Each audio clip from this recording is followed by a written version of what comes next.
For those living in poverty, access to basic needs like food, health care, transportation is a daily struggle.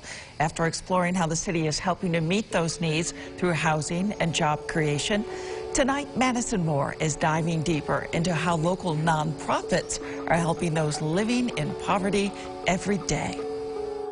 For many of us, the biggest decision in the morning is what we'll have for breakfast. But for nearly half of Syracuse's kids, there may be no breakfast at all. You know, waking up and being hungry in the morning time is going to completely affect how you pay attention in school that morning. Hunger is just one piece of the puzzle the Southwest Community Center is trying to work through every day. One of the things is a hot meal, so we provide that every single day. Not just a hot meal, but also a snack if they want a snack. If it's a full day of here at the center, they will receive a breakfast, a lunch, a dinner, and a snack. So they're not going home hungry. Their full-service kitchen is dishing out tons of nutritional meals for kids before programming starts for the day. It's not just, you know, peanut butter and jelly, not just hot dogs, but you get a real meal, you get vegetables, so you're getting a quality meal and a healthy meal, not just cookies, snacks, and cakes. Save Rochester is a nonprofit fighting hunger in a community just down the thruway. Rochester only 0.2% lower than Syracuse for the highest childhood poverty in the nation. Number 1 and 2 in the entire nation. It speaks volumes. It shakes me, at my core. It's just this visceral reaction to want to do something, to want to act. That passion to serve is what ignited Johnson to create Save Rochester. He's not only serving his community, but ours too. He and volunteers just teamed up with Cafe Sankofa to feed hungry neighbors on Syracuse's south side. I kid you not, it was just like being in another space, different people, same problems. Nutritious, quality food is necessary for a long, healthy life, but so is access to health care.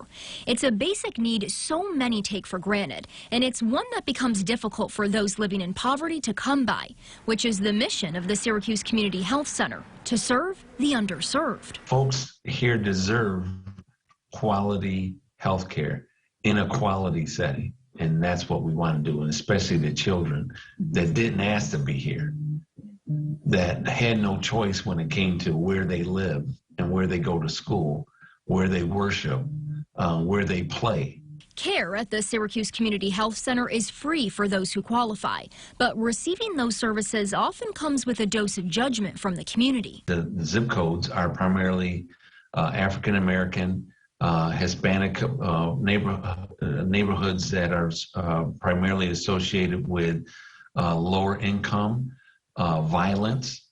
And so the stigma around the health centers, not just Syracuse Community Health Center, but health centers in general, is that you serve the people that nobody else wants to see. Which means the Syracuse Community Health Center has to work even harder to break down barriers and encourage people to use their services. When you have parents that, for whatever reason, don't take the steps to bring their children to the health center, it just made sense to have the health centers where the children are and where the need is. That's why they created school-based health clinics over 20 years ago, now serving 8 different schools in the Syracuse City School District, bringing doctors, dentists, and mental health professionals through school doors each and every day. So this is just another avenue for the health center to really bring the services to where the need is. And so children that are attending any of the 8 schools, they basically have to just sign up. The Syracuse Community Health Center always going the extra mile to provide for its neighbors, no matter the circumstance. How can we embrace you to come to our center where you'll be treated with respect and dignity and love? Being a catalyst for change is at the core of all of these organizations' missions. However, each one experiences its own challenges. Coming up tomorrow on City in Crisis, Combating Child Poverty, I'll explore what those barriers are and how these organizations are working to tear them down. Christy? Madison, thank you.